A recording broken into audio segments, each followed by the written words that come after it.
ایک زمانے میں ایک عظیم سلطنت تھی جہاں ایک عادل بادشاہ اور نیک ملکہ حکومت کرتے تھے۔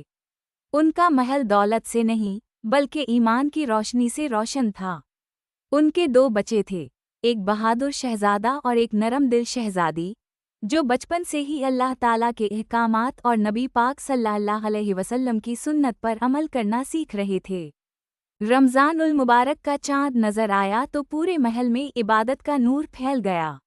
بادشاہ نے روزے کی نیت کی، ملکہ قرآن پاک کی تلاوت میں مشغول ہو گئیں، شہزادہ مسجد میں سجدہ ریز ہوا اور شہزادی غریبوں میں کھانا تقسیم کرنے لگی۔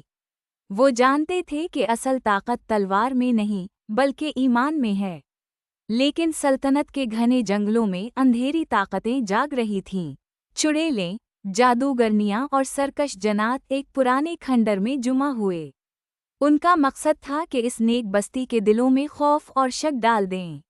ایک رات آسمان پر سیاہ بادل چھا گئے، ہوائیں تیز ہو گئیں اور محل کے دروازوں پر سائے منڈلانے لگے۔ جادوگرنی نے قہقہا لگایا اور کہا، ہم ان کے ایمان کو کمزور کر دیں گے۔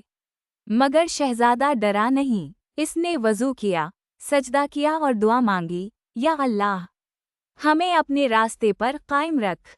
ملکہ نے بچوں کو یاد دلایا کہ نبی پاک صلی اللہ علیہ وسلم نے سکھایا ہے کہ مشکل وقت میں صبر، نماز اور دعا ہی مومن کی ڈھال ہیں۔ افطار کے وقت سب نے کھجور اور پانی سے روزہ کھولا اور شکر ادا کیا۔ جیسے ہی قرآن کی تلاوت بلند ہوئی، اندھیری طاقتیں کمزور ہونے لگیں۔ جنات پیچھے ہٹ گئے، چڑیلیں چیخ کر بھاگ گئیں اور جادوگرنی کا جادو ٹوٹنے لگا۔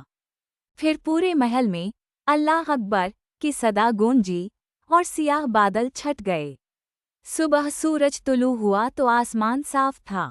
بادشاہ نے اعلان کیا، ہماری کامیابی تلوار سے نہیں بلکہ اللہ کی اطاعت اور نبی پاک صلی اللہ علیہ وسلم کی سنت پر عمل میں ہے۔